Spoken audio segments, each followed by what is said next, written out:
Olá, muito boa noite, Celso Cardoso. Boa noite, Michele. Olha, bem-vindo, você que está em casa, ao Plantão da Saúde Coronavírus desta sexta-feira. Hoje vamos falar ao vivo por Skype com o Marcelo da Rocha Carvalho, que é psicólogo e terapeuta comportamental infantil. Com ele nós vamos tratar do impacto do isolamento social para as crianças e para os pais. Exatamente. E na bancada do Plantão da Saúde recebemos Alex Lacerda, que é médico alergista e imunologista com especialidade em doenças respiratórias. A abordagem será gripe comum versus novo coronavírus. Vamos deixar claro quais as principais diferenças e complicações. E ainda nesta edição, caseiras ou de uso hospitalar, as máscaras fazem cada vez mais parte da rotina dos brasileiros. O governo de São Paulo anuncia plano para a retomada do ensino público. E você vai ver também quem cuida pede cuidados. Profissionais da saúde são ajudados em meio ao estresse psicológico das UTIs por causa da Covid-19. Nós voltamos já já. Até já. Vamos direto ao nosso telão da saúde ver como está a atualização dos casos do novo coronavírus no país e no estado de São Paulo. Celso. Bom, o Ministério da Saúde confirmou 52.995 casos com 3.670 mortes no Brasil. Em 24 horas, foram 357 novos óbitos e 3.503 novas confirmações. No estado de São Paulo, já são 1.512 óbitos e 17.826 registros da doença.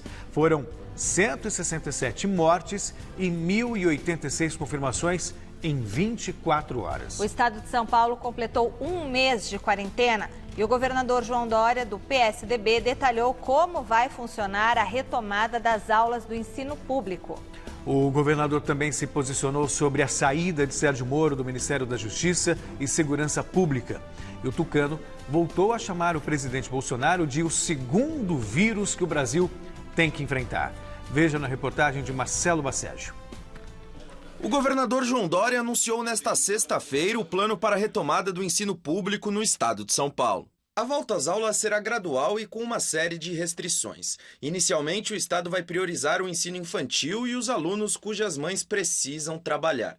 A definição de uma data para a reabertura das escolas dependerá de cada município em uma decisão conjunta com o Centro de Contingência do Coronavírus do governo de São Paulo. Já os ensinos fundamental e médio terão as aulas presenciais programadas para voltar a partir de julho, com rodízios diários de estudantes e distanciamento social. Para tentar reduzir os impactos da paralisação do ensino público, o governo anunciou que haverá aulas online a partir do dia 27 de abril, na próxima segunda-feira. O problema é que muitas das famílias que dependem do estado têm dificuldade para acessar a internet, principalmente as que vivem em áreas menos urbanizadas. Segundo uma pesquisa do Centro Regional de Estudos para o Desenvolvimento da Sociedade da Informação, apenas 49% dos domicílios localizados em zonas rurais acessam a internet.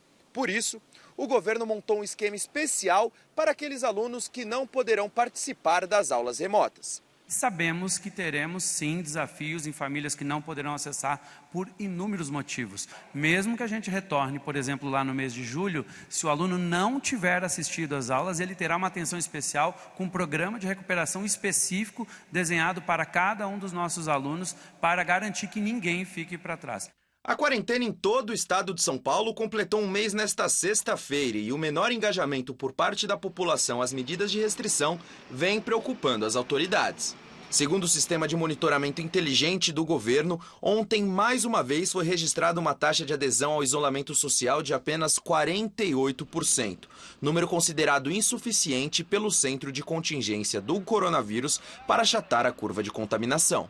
Se os brasileiros que vivem nas cidades que compõem a região metropolitana e na própria capital de São Paulo não fizerem o isolamento com um índice mínimo de 50%, que foi a recomendação da saúde e do Comitê de Saúde, nós revisaremos a decisão a ser anunciada no dia 8 de maio de flexibilização gradual do isolamento na região metropolitana de São Paulo, incluindo a capital paulista. Com o relaxamento dos cidadãos na região metropolitana de São Paulo, os hospitais já projetam uma demanda ainda maior por leitos de UTI e enfermaria. O Hospital Emílio Ribas e o Hospital das Clínicas, por exemplo, já operam com mais de 95% da capacidade e deverão passar por ampliações emergenciais. Os dois são aqueles que têm taxas bastante elevadas, estão no topo da lista em termos de ocupação. E ambos têm que ir aumentando gradativamente o número de leitos. Nós temos uma possibilidade de aumento em ambos os hospitais e assim faremos conforme seja necessário. De qualquer forma, Emílio Ribas tem 30 leitos hoje de terapia intensiva, aumenta 10 leitos na próxima semana e mais 10 na outra semana, totalizando 50 leitos. O Hospital das Clínicas disponibilizou o seu Instituto Central para o tratamento do coronavírus. São 900 leitos. É óbvio que isso depende da disponibilidade de insumos e de aparelhos, especialmente monitores, bombas de infusão e respiradores. Já em relação à saída de Sérgio Moro do Ministério da Justiça, Dória não poupou críticas ao presidente Jair Bolsonaro, voltando a chamá-lo de segundo vírus que o Brasil tem de enfrentar. A saída de Sérgio Moro é um golpe na justiça, um golpe na liberdade e um golpe na democracia do Brasil. E lamento muito que o nosso país tenha que combater e tenha que lutar contra dois vírus, o coronavírus e o outro vírus, que está no Palácio do Planalto, em Brasília. E vamos ao vivo falar com o repórter Osmar Garrafa, que está no Hospital das Clínicas e tem mais informações sobre a ampliação de leitos destinados ao combate do novo coronavírus. Boa noite, Garrafa.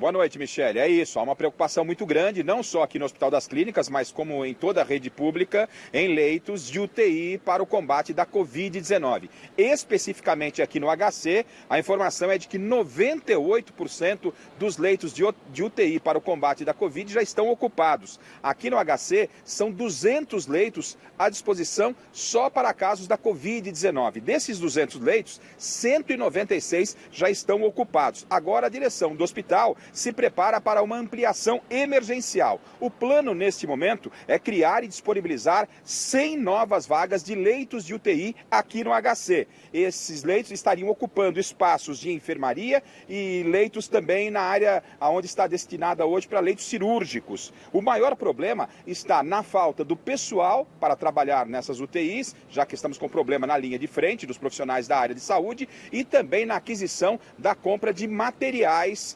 para montagem dessas novas UTIs. Dessas 100 UTIs que devem ser instaladas ainda aqui no HC, 40 delas já estão praticamente resolvidas, segundo a direção do hospital. A Rede Dória está dando todo o suporte e também profissionais. A diretora clínica do hospital, doutora Heloísa Bonfá, ela disse que a pressão no sistema de saúde pública é muito grande e está em busca de novas parcerias. Mas o maior problema sempre esbarra na falta de equipamentos e de pessoal. Por falar na criação de novos leitos de UTI, estivemos agora há pouco no Hospital da Cruz Vermelha de São Paulo, onde 54 leitos devem estar disponíveis muito em breve, numa parceria com a Prefeitura de São Paulo. Acompanhe na reportagem. A parceria foi anunciada hoje pelo prefeito Bruno Covas, que visitou o espaço, que estava fechado por causa da pandemia e foi reaberto para virar um centro de referência para a Covid-19. O custo mensal, segundo o prefeito, será de R$3 milhões. Dos 54 leitos disponibilizados, 20 são de UTI, 30 de apoio, além de uma sala de estabilização e 3 de admissão para pacientes. Mas a parceria entre a Cruz Vermelha e a Prefeitura prevê ainda a expansão da ocupação do hospital para até 75 leitos, sendo 40 de UTI. De acordo com o prefeito, as pessoas serão encaminhadas para cá pelo sistema da Prefeitura. A previsão é que os atendimentos ocorram a partir da próxima segunda-feira. Ainda segundo a Prefeitura, a estrutura será ampliada, mas isso vai depender da chegada de novos respiradores comprados pela gestão municipal, que estão vindo da China. Atualmente, o Hospital da Cruz Vermelha conta com 110 médicos entre infectologistas, intensivistas, neurologistas, nefrologistas, urologistas, cirurgiões gerais e plásticos. Do lado externo, foram instalados 2 containers refrigerados com capacidades de abrigar, no total, 24 corpos e outros 4 containers de apoio às famílias. O Hospital da Cruz Vermelha, em São Paulo, é reconhecido internacionalmente no tratamento de queimaduras e em cirurgias plásticas. Uma rotina estressante cuja missão é nobre, salvar vidas. Mas os profissionais de saúde tão essenciais nessa batalha contra o novo coronavírus estão esgotados. Se de um lado eles lidam com UTIs lotadas, falta de equipamentos e plantões exaustivos, do outro lado ainda enfrentam o medo do contágio pela doença. O repórter Jonas Campos ouviu os depoimentos de profissionais que pedem socorro em meio ao caos e são atendidos por uma rede solidária de atendimento psicológico. Confira. A psicologia faz um alerta importante. Não podemos esquecer que atrás de um médico, atrás de um enfermeiro, atrás de um fisioterapeuta, existe uma pessoa e essa pessoa está fragilizada, né? Os profissionais da área da saúde que estão na linha de frente do combate à Covid-19 também precisam de cuidados. Existe a traumatização e existe a retraumatização. Então, como essa é uma situação de estresse continuada, então isso é o que nós estamos vivendo, não? Profissionais que estão bombardeados o tempo inteiro, retraumatizando. Então, mais urgente ainda, não? A necessidade dos cuidados. É justamente pensando nisso que o programa Rede Solidária oferece atendimento terapêutico gratuito a médicos, enfermeiros e fisioterapeutas. Um desafio e tanto, mesmo para quem já está habituado a lidar com pacientes que atuam em situações extremas e para quem já sentiu na pele os efeitos da doença. Uma das coisas que eu vivi pessoalmente é que o Covid faz com que a pessoa tenha um rebaixamento da estrutura emocional. Eu tinha uma sensação de que eu ia morrer. O MDR é uma abordagem terapêutica que é utilizada no mundo inteiro para o tratamento de traumas, estresse pós-traumático e usada também em catástrofes, desastres naturais, violência urbana e situações de crises, como essa que nós estamos vivendo agora. O programa já tem cadastrados 160 psicólogos voluntários especializados na abordagem EMDR, que significa dessensibilização e reprocessamento por meio dos movimentos oculares. Cerca de 40 profissionais da saúde que atuam no combate direto ao novo coronavírus já se inscreveram para os atendimentos e têm revelado questões preocupantes do momento. É um cenário assim muito incerto, com muitas incertezas pessoais e profissionais.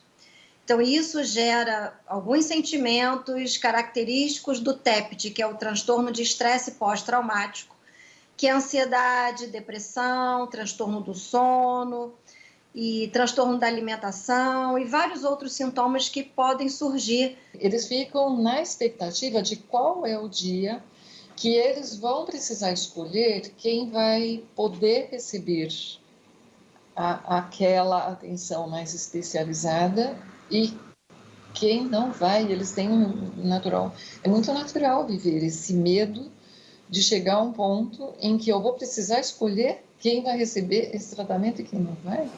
A Gabriela é médica, atua no hospital de campanha do AMB e já fez 2 sessões no programa. Que está fazendo toda a diferença para manter a tranquilidade, né, na medida do possível, né, nessa situação.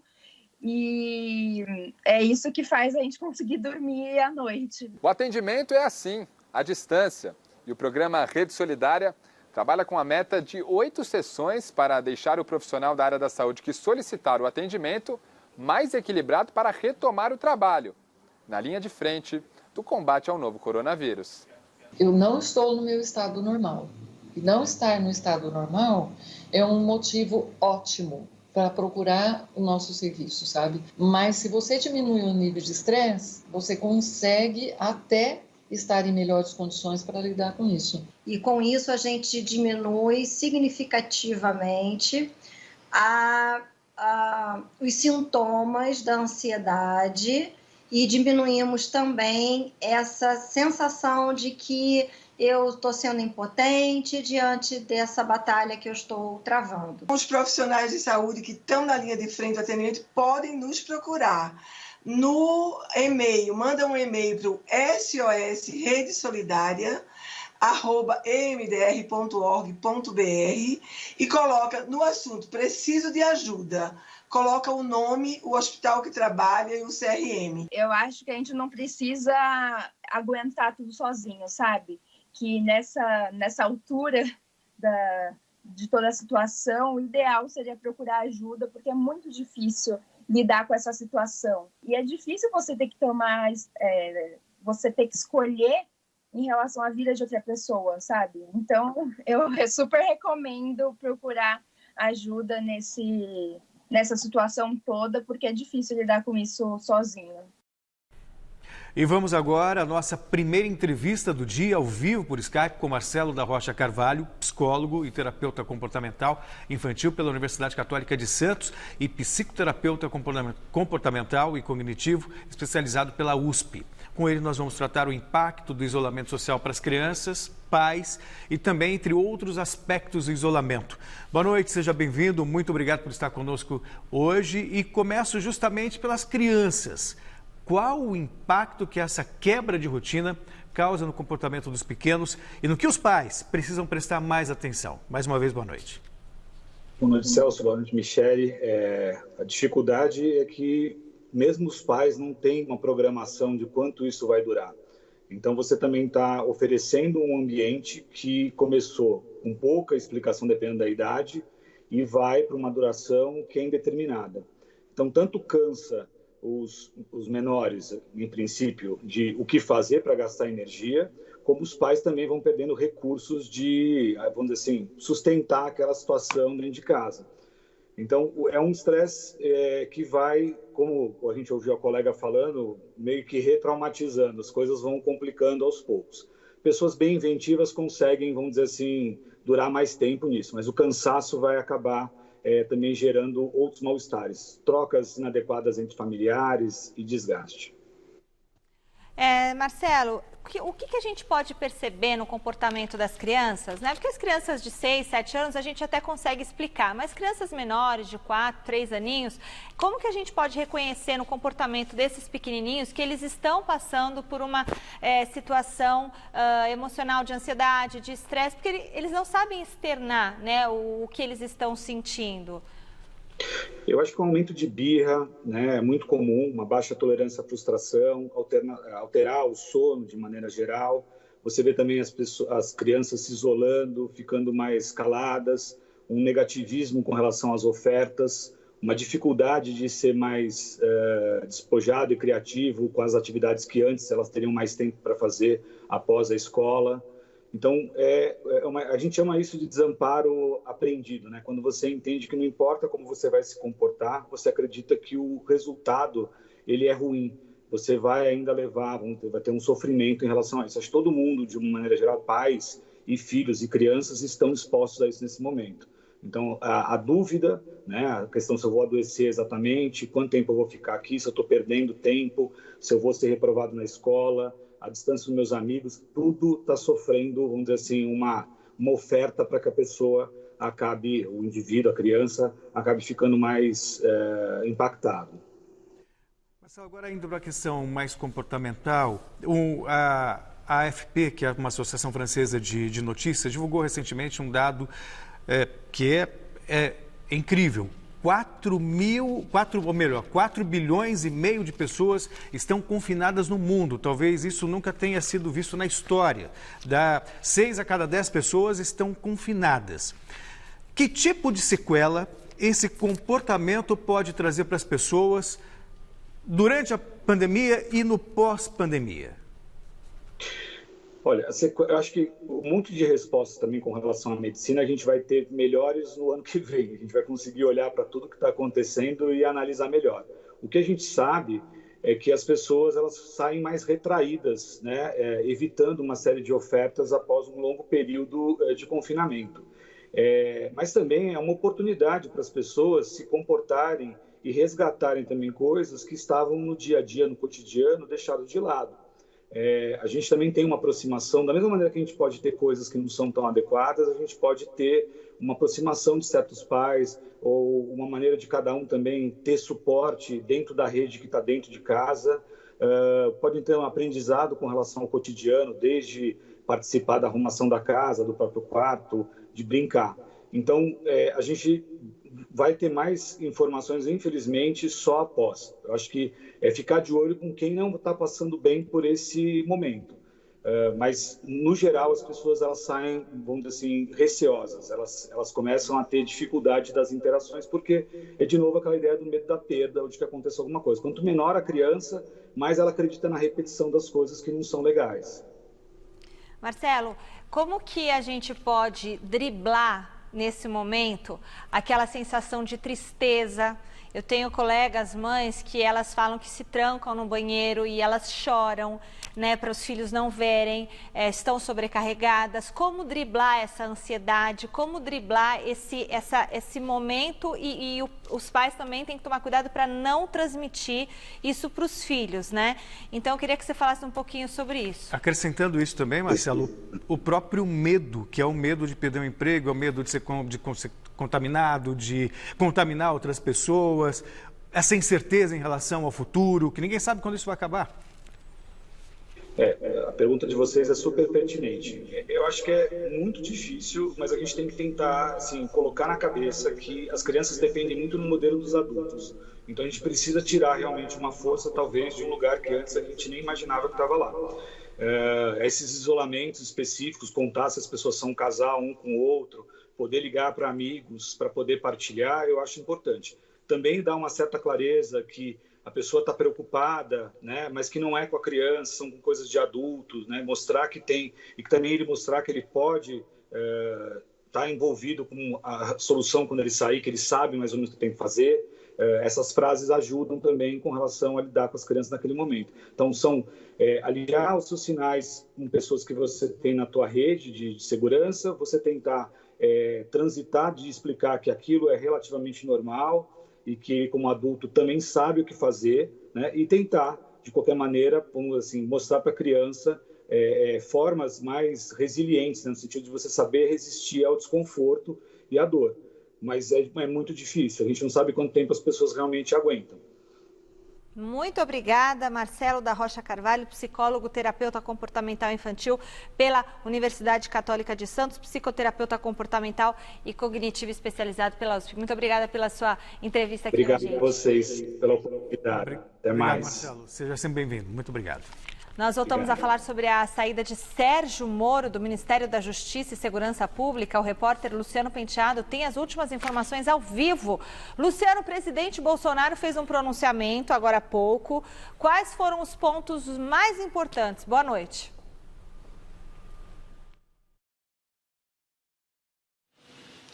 Boa noite, Michele, Celso, boa noite a todos. Pois é, viu, para quem tinha achado a entrevista de Sérgio Moro cheia de ataques, o pronunciamento de Jair Bolsonaro foi cheio de contra-ataques, né? Ele começou aparecendo ali ao lado de todos os seus principais ministros de governo, incluindo também o vice-presidente Hamilton Mourão, numa demonstração clara ali de que o governo continua, né, com união, né, mesmo após a saída de Sérgio Moro. O pronunciamento começou com o Bolsonaro dizendo assim que hoje o Brasil vai conhecer uma pessoa que tem compromisso consigo próprio, com seu ego e não com o Brasil, se referindo ao agora ex-ministro Sérgio Moro. E aí ele demorou uns 10 minutos ali falando da sua relação, né, antes da eleição de 2018 com o então juiz Sérgio Moro, e só depois desse tempo aí de uns 10 minutos é que ele tocou propriamente dito na questão em si, citou bastante o caso do assassinato da ex-vereadora Marielle Franco e também aquele episódio em que a Polícia Federal fez buscas no condomínio Vivendas da Barra, Barra, onde ele mora no Rio de Janeiro,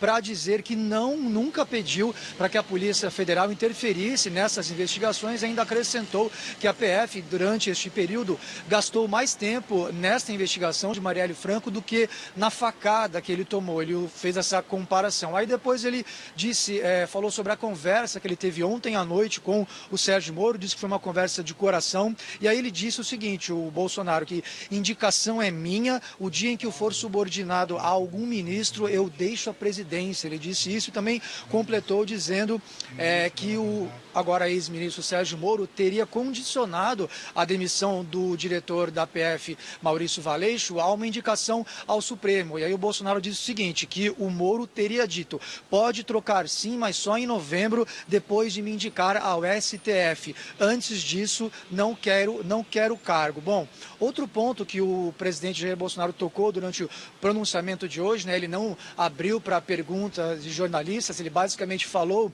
ele também disse o seguinte, jamais o procurei, no caso, o diretor da Polícia Federal, jamais o procurei para interferir em investigações, nunca pedi para ninguém blindar ninguém da minha família, isso disse o Bolsonaro. Completou dizendo que não posso aceitar minha autoridade confrontada com nenhum ministro. Confiança é uma via de mão dupla. Ele citou isso durante 2 momentos aí do discurso, na questão da quebra de confiança. Bem, ele terminou o seu pronunciamento, como eu disse, não abriu para perguntas, foi aplaudido e não anunciou o substituto de Sérgio Moro à frente da pasta da Justiça e Segurança Pública. Logo depois do pronunciamento de Jair Bolsonaro, o próprio Sérgio Moro escreveu na sua página no Twitter sobre essa coisa aí do STF. Ele se defendeu das acusações, O Moro escreveu o seguinte, a permanência do diretor-geral da PF, Maurício Valeixo, nunca foi utilizada como moeda de troca para minha nomeação para o STF. Aliás, se fosse esse o meu objetivo, disse o Moro, teria concordado ontem com a substituição do diretor-geral da PF. Bem, vamos ouvir agora um outro trechinho do que disse o presidente Jair Bolsonaro sobre essa relação aí conturbada com Sérgio Moro.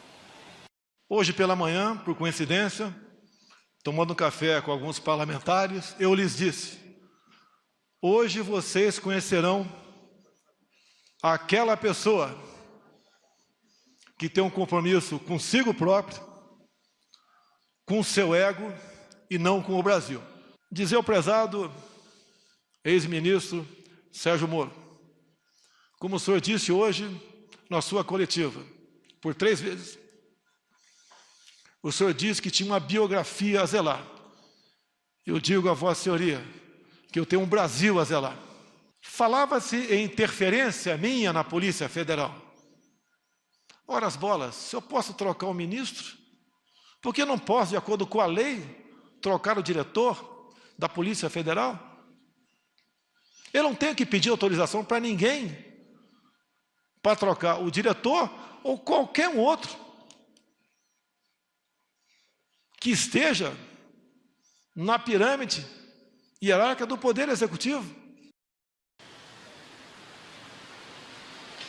Pois é, e logo depois que acabou aí o pronunciamento de Jair Bolsonaro, o Procurador-Geral da República, Augusto Aras, disse que pediu uma investigação ao Supremo Tribunal Federal com relação às acusações feitas mais cedo pelo agora ex-ministro Sérgio Moro. Ele pede aí a apuração de 8 crimes, eu vou citar aqui quais são eles, Falsidade ideológica, coação no curso do processo, advocacia administrativa, prevaricação, obstrução de justiça, corrupção passiva privilegiada, denunciação caluniosa e crime contra a honra. Ainda não se sabe quem será o relator deste inquérito no STF, mas o pedido já foi feito pelo Augusto Aras. Ele também pede que, num primeiro momento, o próprio Sérgio Moro seja ouvido aí neste inquérito. Voltamos com vocês agora no estúdio. Muito obrigada, Luciano. E nós recebemos aqui na bancada do Plantão da Saúde, para a segunda entrevista do dia, Dr. Alex Lacerda, que é médico alergista, imunologista, com especialidade em doenças respiratórias. O tema é a diferenciação de sintomas entre gripe comum, alergias respiratórias e Covid-19. Doutor, seja muito bem-vindo aqui ao programa. Antigamente, quando alguém espirrava, todo mundo falava saúde, Agora a pessoa espirra, a pessoa corre 5 quilômetros. Então, doutor, primeira coisa, para deixar bem claro para quem nos assiste, Primeiro, a gente quer saber quando que se deve ir ao hospital e a questão de espirrar. Como a gente vai saber se esse espirro vai ser uma gripe, vai ser uma Covid, vai ser uma rinite, né? Toda essa situação. Obrigado pelo convite. Seja bem-vindo, doutor. Obrigado pelo convite e a oportunidade de esclarecer algumas dúvidas nesse sentido. O que acontece assim, é que essa época do ano que a gente vai começar tem bastante descompensação dos quadros de alergia respiratória, tanto a rinite quanto a asma. E alguns dos sintomas que estão presentes nessas doenças são também presentes na infecção pela gripe, na influenza e no coronavírus, como a tosse, a congestão, a coriza e até a dificuldade respiratória. Mas uma característica básica das alergias é que elas não evoluem com febre, tá? E nem com sintomas sistêmicos que a gente diz, como a queda do estado geral, o mal-estar, a prostração, que são sintomas que são comuns na gripe e no coronavírus. O outro sintoma muito comum das alergias, que são os espirros que você comentou, eles são muito próprios da rinite alérgica. A gripe e o coronavírus não são tão comuns o espirro, é mais a congestão, a coriza. Nas alergias também, são sintomas que vão estar relacionados com uma cronicidade, um tempo mais prolongado. A pessoa geralmente tem o quadro frequentemente, quando ela principalmente não é tratada, tem a descompensação com o pó, com a poeira, diferente da gripe e do coronavírus. Diferenciar o coronavírus da gripe ou da infecção pela influenza é um pouco mais difícil, porque eles têm muitos sintomas que são semelhantes. A febre, a tosse, o mal-estar, o desconforto respiratório é mais difícil. É justamente por isso que a gente tem orientado e tem batido na tecla que todos têm que tomar vacina contra a gripe, a vacina de influenza. Porque além de te proteger de uma infecção pela influenza que é potencialmente grave, também ele pode levar a complicações, ele vai tirar esse viés, essa confusão também de diagnósticos com os sintomas são muito semelhantes. Você já sabe, tomou a vacina, pelo menos não é H1N1. Por isso, é muito bom o que o doutor está falando, porque a adesão à vacinação está muito baixa. Está baixa, não estava alta? Não, está baixa a adesão. Então, é muito importante que você se vacine justamente para quando tiver algum sintoma de gripe, até para facilitar o diagnóstico do médico. O diagnóstico do médico. Se você tomou vacina, já faz 15 dias. Então, a probabilidade de ser Covid é muito maior. Doutor, essa pandemia acaba gerando várias paranoias. Então, a pessoa deu um espirro, o corpo deu uma balançada, ela já fica preocupada. Estou com Covid, não estou com Covid. Nesse caso, claro que as pessoas não devem se automedicar. Mas quem já está acostumado a ter alergia já deve tomar algum antialérgico, alguma coisa. A senhora acha que é interessante, num momento também, quando a crise está muito forte, tomar o antialérgico, de repente até avaliar depois se passou, se não passou, se pode ser um sintoma de gripe mesmo ou não? Tomar um chá quente, ficar debaixo da cama. É o que eu sempre falo, chá quente, essas medidas não faz mal para ninguém, ajuda, não vai ser um tratamento. Tá? Isso que a gente precisa diferenciar bem, que muitas notícias, as fake news têm surgido na internet, de quadros que vão ajudar a combater o coronavírus, chá, esse tipo de coisa, nada científico. Essa é uma das razões desse programa, para que as pessoas parem de ver fake news e tenham informação de verdade, doutor. Sim, com certeza. E aí, quando a gente fala desse tipo de sintoma, o quadro alérgico é um quadro prolongado, com descompensações de repetição, e ele necessita o acompanhamento próximo do especialista. Geralmente, quem tem um quadro de uma rinite, uma asma, tem que ter o especialista próximo, e ele tem que ter um plano de ação de tratamento caso tenha, tá? Os sintomas. A gente sempre orienta não se automedicar, tá? Porque você pode estar tomando medicações que podem até piorar algum quadro, tá? E a gente também está numa época que cada hora surge uma medicação que vai tratar o coronavírus, e não é necessariamente assim também, tá? Então, quem tem um quadro alérgico, geralmente ele já se conhece, ele sabe qual é o gatilho, a poeira, o pó que ele fez, ele já está orientado pelo especialista que acompanha a fazer uso da medicação para aquele quadro. E o mais importante, ele tem que ter um tratamento contínuo. As alergias, elas prejudicam muito a qualidade de vida, porque elas são muito prolongadas e às vezes compensações podem levar a quadros mais intensos. Então, elas precisam sempre ser acompanhadas pelo especialista. Tá certo. Vai fazer outra pergunta? Você pulou minha vez, mas não pode fazer. Não, não. pode fazer. Nesse caso, doutor, isso não significa que pessoas alérgicas façam parte do grupo de risco? Ou existe uma possibilidade também de contágio maior por conta da alergia? Legal. Essa é uma pergunta muito boa para a gente diferenciar o que é contágio do que é fator de risco. O contágio, todo mundo está suscetível, não importa se você tem uma asma, uma rinite, qualquer quadro, todos estão suscetíveis ao mesmo grau. O que a gente vai diferenciar é quem está suscetível a ter quadros mais graves, são os fatores de risco. As alergias, a gente tem um quadro do asmático. Do quem tem asma, ele é fator de risco tanto para o influenza, ele também é considerado fator de risco para o coronavírus, porque a asma é uma inflamação crônica pulmonar. E as infecções virais são os principais motivos de exacerbação da asma. Então, se você tem uma asma não controlada, não tratada e pega uma infecção viral, você vai ter uma crise mais intensa. Doutora, a gente está no outono, né? Estação do ano que dá início a temporadas de alergias e resfriados e tudo. E resfriado, hein, doutora? Eu também quero saber o resfriado. A diferença da gripe para o resfriado, para a Covid e tudo mais. Então, a gente está no outono, a próxima estação é o inverno. A gente tem que ficar mais preocupado ainda com a chegada do inverno e com outras doenças respiratórias que podem chegar com o frio? Legal. Respondendo a primeira pergunta do resfriado, gripe, geralmente o resfriado é um quadro que vai dar mais sintomas nasais, ele pode dar bastante espirro também, mas a diferença dele para a gripe é que ele também não dá tanto sintoma sistêmico que a gente fala, que é a queda do mal-estar, a febre, pode ter, mas não é tão intensa como na gripe, não dá tanta dor no corpo, a gripe é um quadro mais intenso, tá? Essa época do ano que a gente vai entrar, outono e inverno, é uma época comum da descompensação da rinite, da asma, da conjuntivite alérgica também, tirando o foco só da parte respiratória, principalmente pela variação climática. A gente tem uma grande variação de temperatura, quedas bruscas de temperatura, a gente tem um clima muito seco, a gente tem muita partícula de poeira e de poluição em camadas mais baixas da atmosfera, porque o ar está mais frio, ele não sobe, ele fica numa camada mais baixa. E principalmente um dos motivos da descompensação, como eu comentei, são as infecções virais, que são muito comuns nessa época do ano. A gente está vendo menos porque está todo mundo isolado, então as crianças não estão na escola, não estão pegando tanto. Mas se você lembrar do ano passado, a gente teve vários pequenos surtos de influenza, do H1N1, do influenza A, o vírus sincicial respiratório para as bronquiolites. A gente teve bastante no ano passado. Muito. A gente está tendo muito menos hoje em dia porque a gente está isolado. Então, as infecções virais também são motivos da descompensação dos quadros de alergia. Fazer inalação ajuda em alguma coisa? Fazer aquela, assim, ficar fazendo aquilo em casa? A inalação, para quando você tem um quadro de secreção de via aérea superior, ele acaba ajudando. Tá? E a gente orienta muito a inalação nas IVAs, que a gente fala que são as infecções de vias aéreas superiores. As gripes, os resfriados, acabam ajudando sim. Tá perfeito, daqui a pouquinho a gente volta a conversar com ele. Isso. A gente não vai deixar o doutor ir embora hoje aqui, porque é muita dúvida, é muita pergunta. Todos os dias, todos os dias aqui vai vir o doutor Alex Lacerda. Olha, sair do sofá e fazer exercícios durante o período de isolamento social tem sido um desafio para muita gente. Em São Paulo, você está fazendo exercício, Celso? Sempre faço. Em casa, está fazendo? Estou fazendo. Ah, tá bom. Em São Paulo, a prefeitura resolveu dar um incentivo para que as pessoas fiquem em casa, mas se movimentem. Vamos ver com a Sabrina Pires.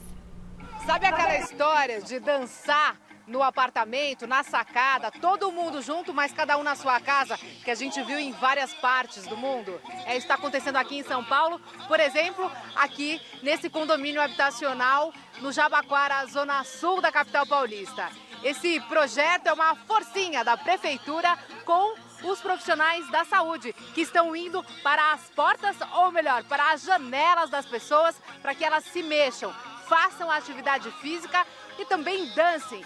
Isso ajuda, dá uma energia para que as pessoas, durante o isolamento, continuem em casa, mas fazendo bem para o corpo e também para a mente. Quem quiser saber mais, o projeto chama-se Mexa-se e vai rodar por várias partes de São Paulo. Já esteve aqui no Jabaquara, também em Itaquera, na Zona Leste, mas vai rodar por muitas partes. A gente entende o esporte como ferramenta de transformação e inclusão social, e isso aqui é uma ação assim. A gente sabe que a gente não vai transformar ninguém em atleta, mas o objetivo é as pessoas se movimentarem, se mexerem. Aqui a gente sabe que o esporte aumenta a imunidade das pessoas, então também ajuda no combate e na preservação da saúde das pessoas. A gente mapeou junto com a Secretaria de Habitação alguns conjuntos habitacionais que têm uma integração, onde as pessoas conseguem ver das suas janelas, dos seus lugares, mas é um pouquinho do que a gente está fazendo. O programa leva para todas as regiões da cidade, todas as 32 subprefeituras já receberam ou vão receber essa atividade, e o critério é algum lugar que as pessoas possam ter acesso, porque também não adianta a gente chegar num lugar onde as pessoas não conseguem ver ou participar da atividade, e a gente não quer que as pessoas venham para a rua, então tem que ser algum lugar que dentro de casa as pessoas consigam participar da atividade. Legal. Coloridas, caseiras ou de uso hospitalar, as máscaras têm ganhado protagonismo na luta contra o novo coronavírus? O decreto assinado pelo governador João Dória só formalizou um hábito cada vez mais frequente entre os brasileiros na hora de sair de casa. O que para alguns, além de proteção, significa ainda uma renda extra em meio à crise. Vamos ver com o repórter José Paes. Elas já fazem parte da nova vida dos brasileiros. As máscaras de pano se tornaram um item primordial do nosso vestuário, mesmo antes de o Ministério da Saúde começar a recomendar o uso na prevenção do novo coronavírus. A Carolina aproveitou a oportunidade para pôr a máquina de costura para funcionar e ter uma renda extra em tempos de crise. Vi que estava disponível para fazer máscara em tecido. Aí fiz uma, postei, a galera gostou e agora tô fazendo a roda. As máscaras já são obrigatórias em muitas regiões do Brasil. Nesta sexta-feira, um decreto do governador João Dória, publicado no Diário Oficial, recomenda o uso de máscaras em todos os municípios de São Paulo. As autoridades pedem para que a população em geral utilize apenas as feitas de pano. A ideia é deixar as N95 para o ambiente hospitalar e as cirúrgicas para pacientes e situações específicas. Se eu estiver suspeito de que eu estou doente, eu uso a máscara cirúrgica. Ou se eu estou cuidando de alguém doente, tá? Ou eu sou familiar, ou sou cuidador de alguém que está doente, ou se eu sou profissional de saúde, como profissional de saúde estou cuidando do doente. Esses são os momentos em que a gente usa essa máscara. As máscaras feitas de pano precisam seguir orientações dos órgãos de saúde para serem eficazes, como ter pelo menos 2 camadas e ainda serem confeccionadas em algodão, TNT ou em qualquer tecido que permita a higienização correta. A Carol faz as dela com tricoline, um dos tecidos mais indicados pelo Ministério da Saúde. Apesar da recomendação do órgão para que os não infectados usem essas máscaras, esta infectologista faz um alerta. Ela não protege quem está usando imediatamente, ela protege indiretamente. Por quê? Ela funciona como uma barreira física para que essas gotículas não vão para o meio ambiente, para o ar, contaminar as vias aéreas de outras pessoas e nem se depositar nos fômites, nos objetos inanimados, onde outras pessoas tocam e se contaminam. Muitas pessoas dizem que as máscaras de pano atrapalham a respiração, quem usa óculos diz que elas atrapalham até mesmo para enxergar. Mas para que isso não aconteça, basta que você escolha o modelo que te convém. Eu, por exemplo, eu prefiro as mais retas, mas a Carol ela confecciona essas daqui, ó, as que tem uma pontinha em cima. Por que você preferiu fazer essas, Carol? Porque ela tem uma ventilação de ar melhor por cima para entrar ar e para respirar fica um pouco melhor. Tem tido bastante saída essa máscara? Tem sim, graças a Deus. Já tem vendeu bastante. Quantas? Eu vendi umas 50 já. Justamente por serem feitas de pano, as máscaras de tecido não têm um prazo de validade determinado e só devem ser substituídas quando o próprio pano der sinais de desgastes. Mas a higiene correta é fundamental para que elas durem bastante e não fiquem contaminadas em caso de contato com o novo coronavírus. O processo da limpeza passa por água e sabão. O processo da desinfecção passa pela imersão naquela solução de 10 ml de água sanitária e 500 ml de água potável por 30 minutos. Mesmo torcendo para a pandemia passar de uma vez, a Carol já está de olho num possível lado positivo da crise. Eu estava até conversando com um amigo, ele falou assim, eu tenho certeza que isso vai virar moda ainda. Ah, não duvido, brasileiro, né? Se virar moda para uma menina que costura tão bem, eu vou adorar, muito, vou gostar muito. A vida é engraçada. Antigamente a gente tinha medo de quem estava mascarado, né? Chega alguém mascarado do seu lado, você achava que era um assalto. Hoje a pessoa está mascarada, você fica se sentindo segura. Tá tudo confuso mesmo. Doutor, diga uma coisa pra gente. Doutor Alex Lacerda, que é alergista e imunologista. As máscaras funcionam? Máscara de pano funciona? Depende pro propósito, claro. Como falou na reportagem, a máscara de pano sempre vai funcionar porque no dia a dia a gente vai ter um mecanismo de barreira com ela, de não depositar a gotícula do espirro, da saliva em outras superfícies. É o que a gente viu muito nessa época. Agora, muitas pessoas comprando máscaras que são específicas para o uso médico e intra-hospitalar, que são a N95, que são máscaras que a gente precisa. E a gente tem visto que está faltando esse tipo de material para quem precisa trabalhar na linha de frente. Então a máscara de pano, ela sempre vai ajudar, porque se eu estou usando, você está usando, outro está usando, todo mundo usando a máscara, vai ser um mecanismo de barreiras, vai diminuir, você vai conseguir diminuir também a transmissão do coronavírus. Então sempre ajuda. E a máscara minimiza também alguns ataques alérgicos, né? No contato com pó, essas coisas? Depende do desencadeante, sim. Aquele desencadeante que você abriu o guarda-roupa que está fechado há muito tempo, veio poeira no seu nariz direto. Poeira, o mofo, coisas assim. Ajudam sim. Agora, doutor, aproveitando a deixa também, vimos essa matéria sobre as máscaras, vimos uma outra sobre as pessoas se mexendo, fazendo atividade física, para quebrar um pouquinho a monotonia da pandemia, do isolamento, mas também tem a questão de saúde. Qual a importância desses exercícios físicos, mesmo que de maneira mais limitada, na imunidade? A imunidade, o que a gente tem visto hoje em dia, a pergunta é, o que aumenta a imunidade? Eu sempre falo que a imunidade, se você tem uma deficiência imunológica, que é raro, são defeitos genéticos e são poucas pessoas. Se você não tem uma deficiência, você é imunocompetente, que sou eu, que é você, que é todo mundo. Essa imunocompetência já funciona corretamente no sistema imunológico. Então você tem que trabalhar de uma forma para não prejudicar o seu funcionamento. Comer bem, ter atividade física, um sono correto. São dicas de saúde que também ajudam no funcionamento correto do sistema imunológico. Ele tem um equilíbrio de funcionamento, que é isso que a gente vê. Nada que eu der para uma pessoa vai aumentar a imunidade. Muitas coisas vão prejudicar o seu funcionamento. Mas não existe remédio milagroso, igual tem muitas pessoas que perguntam, eu vou tomar vitamina em excesso. Nada que for em excesso o seu organismo vai utilizar. Vitamina D, comprimido de vitamina D, vitamina C, zinco, magnésio, não? Nada cientificamente comprovado que o excesso te ajuda, a falta te prejudica. Extrato de própolis. Carências nutricionais prejudicam o funcionamento do sistema imunológico. Ele precisa de substância para produzir resposta de defesa. Agora, excesso, nenhum estudo científico comprova que o excesso previne coronavírus, ajuda no tratamento, nada. Você precisa ter um equilíbrio de funcionamento do seu organismo. É isso que você precisa ter. Então, para a imunidade, é bom eu comer o quê? Uma comida saudável, variada. Carne.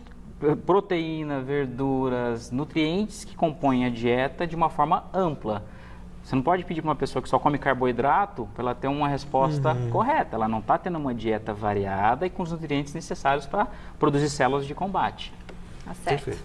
Doutor, falamos agora há pouco também de fake news e isso é um desastre hoje, porque as pessoas recebem pelo WhatsApp várias informações incorretas, inclusive até mesmo sobre a doença. Então, que o número de casos está diminuindo ou que você tem a cloroquina que pode curar e por aí vai. O que o senhor pensa a respeito dessa flexibilização? A gente tem visto, inclusive, em São Paulo, caindo cada vez mais o isolamento, abaixo de 50%. Como é que o senhor avalia essa possível flexibilização do isolamento em São Paulo e no Brasil? Na verdade, assim, o isolamento que a gente faz hoje em dia é a única possibilidade de tratamento que a gente tem para o coronavírus. No meio ideal seria o quê? Você testar toda a população, porque é um vírus que mesmo quem não tem sintoma, transmite. Pois tá? Então, o ideal seria você testar todo mundo e a partir disso saber quem teve, quem não teve e separar só essas pessoas. A gente não tem essa possibilidade. A gente não tem teste suficiente, nem testes que são tão eficientes. Tem teste que não é tão eficiente como se diz que é. Então, o que a gente tem de medida é o isolamento. Tá?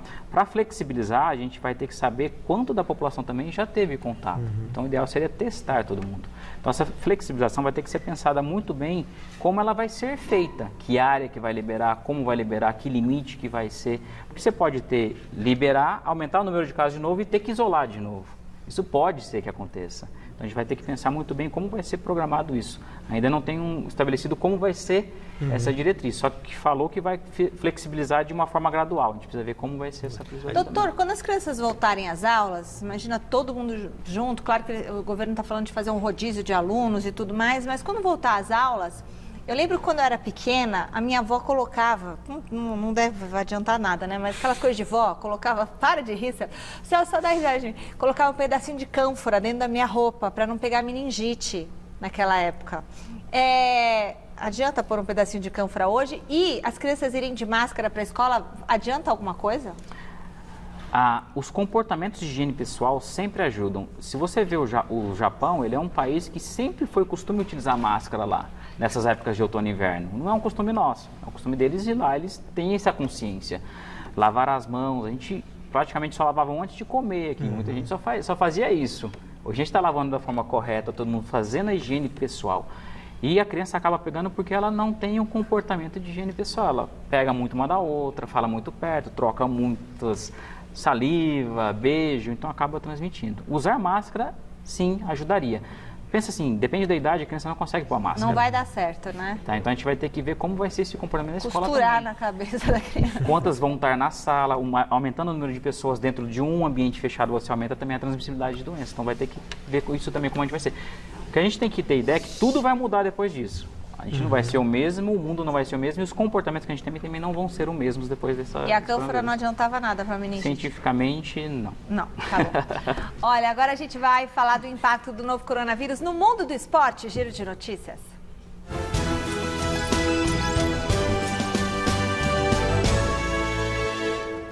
O anúncio da União das Associações Europeias de Futebol, realizado ontem, abrindo a possibilidade das competições nacionais serem encerradas sem a realização dos demais jogos, já traz consequências. A Federação Holandesa de Futebol anunciou hoje o encerramento do campeonato nacional após o primeiro-ministro do país proibir competições esportivas até setembro. A entidade determinou que a competição está encerrada e a atual tabela de classificação será critério apenas para a definição das vagas nos torneios continentais.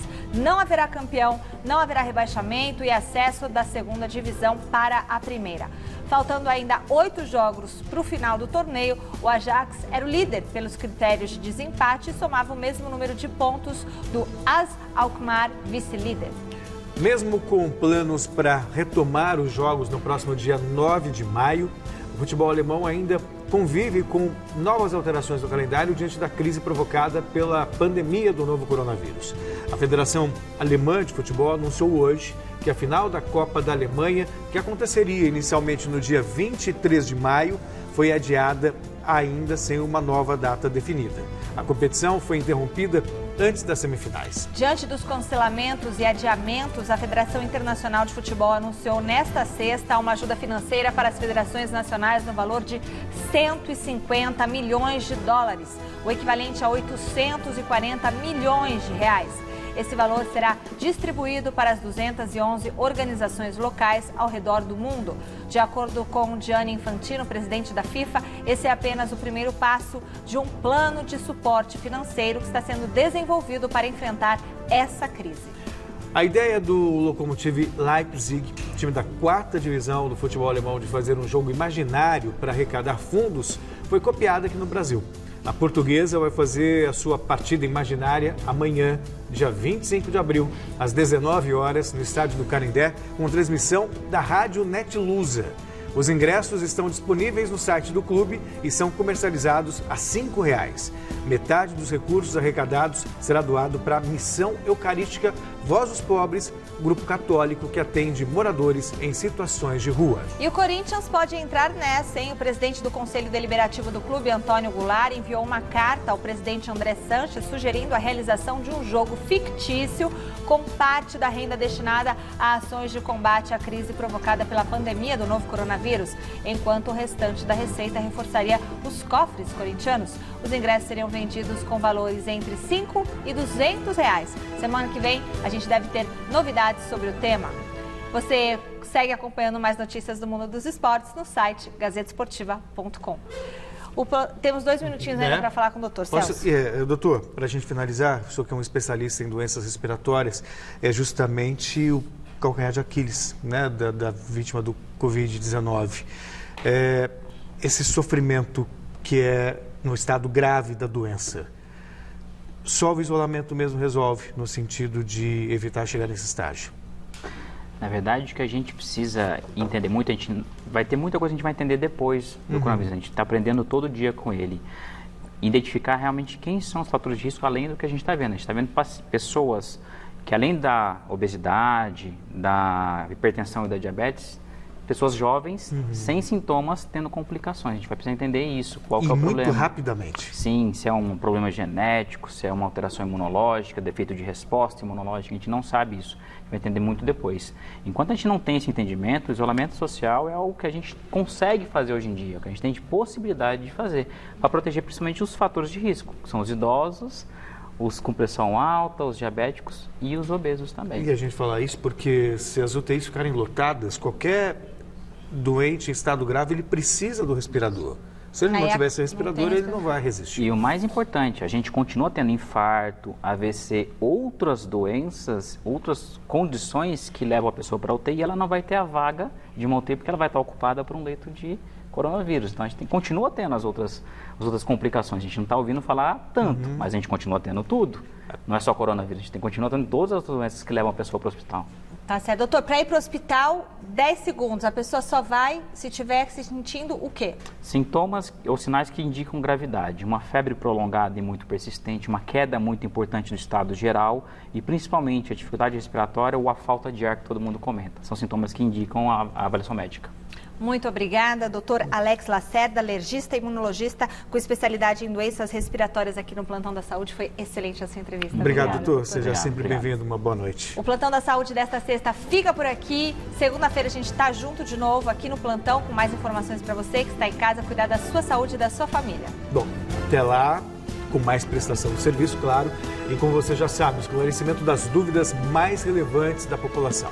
Uma boa noite, bom final de semana e fica aqui o aviso, hein? No domingo tem mesa redonda especial 77, relembrando a quebra do jejum corintiano de 23 anos, sem títulos, às 9 da noite. Fica agora com o Jornal da Gazeta.